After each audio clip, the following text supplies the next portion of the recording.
8 minus 5 equals 3. 8 minus 5 equals 3. 3 times 3 equals 9.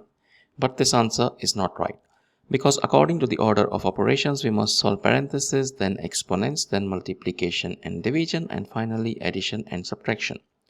Remember, if in any expression we have both multiplication and division present, we must work from left to right, and same applies to addition and subtraction. Now let's rewind and solve this problem the right way. If you notice, in this expression we have a couple of subtraction operators present. We do have a multiplication operator involved here, but more importantly we have parentheses present too, and according to the rules, parentheses have highest priority over anything else. So we need to solve what we have inside parentheses. We have 8 minus 5, that gives us 3. Our expression now simplifies to 8 minus 5 times 3. Now we have two operators left, subtraction and multiplication. According to the order of operations, multiplication has higher priority over subtraction. So we need to solve this multiplication first.